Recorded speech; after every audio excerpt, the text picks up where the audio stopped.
In this lecture, we are going to be introduced to the next section of this course, which is all about time series analysis.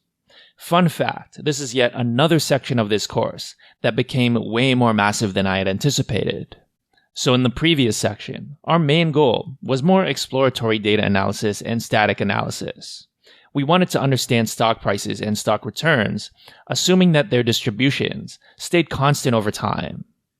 In this section of the course, we're going to turn to the question of, how do we model how the stock price evolves over time?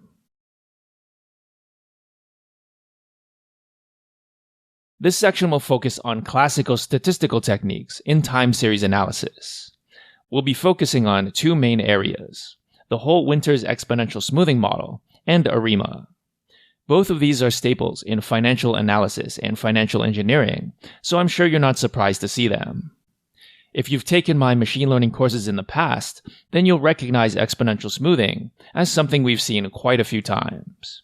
It appears in the Atom Optimizer, in batch normalization, and in reinforcement learning.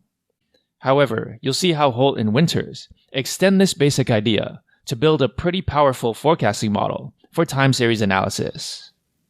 ARIMA, on the other hand, is a full-fledged machine learning model. The basis for ARIMA is linear regression, so if you want to get the most out of this section, you want to make sure you at least have a very good intuition for how linear regression works. One of the interesting aspects of time series forecasting with stock prices is that it is deceptively difficult. This will be one of the main themes of this section. You've heard me repeat the phrase, all data is the same in the past. This is one of the most important rules that I repeat to my students because it's one of the concepts that a lot of people who are new to machine learning get stuck with. As an example of this, suppose I use some regression algorithm to predict a person's height from their weight. Let's just say it's a neural network regression. Now let's say I would like to use my neural network regression algorithm on some other kind of data set. Let's say I want to predict your exam grade based on how many hours you studied. I think both you and I would agree that the same algorithm could be used in both cases. I can just take the neural network regression class from scikit-learn and use the same code for both datasets. Why? Because all data is the same. Without this rule, libraries such as scikit-learn would not exist. So then the question becomes, can we do the same thing with time series? We know that ARIMA models are pretty good time series models. They do sales forecasts, weather, and all kinds of time series data. If it's true that all data is the same, then we should be able to plug in stock prices and see similarly good results. The only problem with this idea is that it's not exactly true. One important thing you will learn in this section is that there is something fundamental about stock price data that makes it unlike other kinds of time series data. Some people even think stock prices are impossible to predict. So that's going to be an important question to tackle in this section.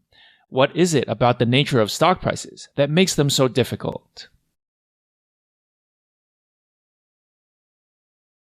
Now you might wonder, does this break my rule, all data is the same?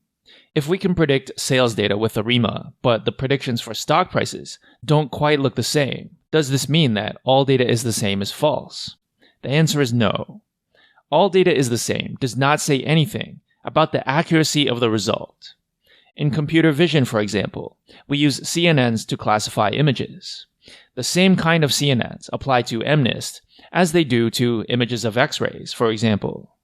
But if you know anything about machine learning, then you know that MNIST is a much easier problem than classifying X-rays. All data is the same is more about the code, not about the nature of the data. So you have to be able to separate these two things in your mind. On one hand, you have the code. When you're using ARIMA, you're using ARIMA. There isn't one kind of ARIMA for sales data and a different kind of ARIMA for stock prices. It's all the same ARIMA. On the other hand, you have domain knowledge. That is, understanding your specific field or your specific industry. If you work in, say, fashion, then you'll want to know specific knowledge about the fashion industry and how the different seasons affect sales and product development and so forth.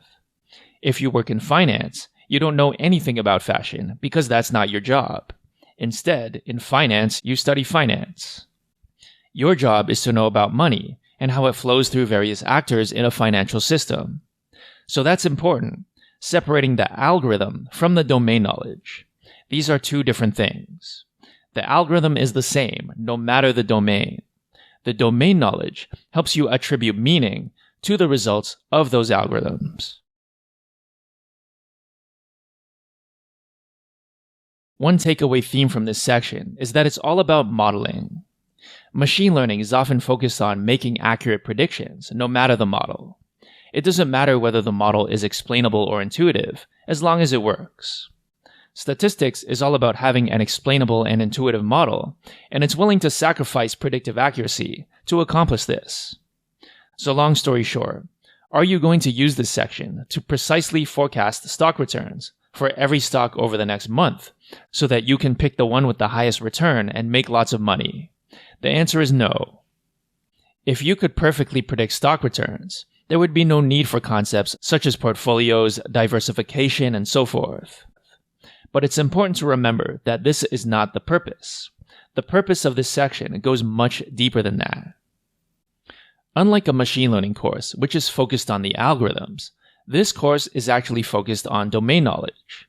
Your job will be to use the models in this section to gain a better understanding of the data so that you understand why this isn't the right question to ask.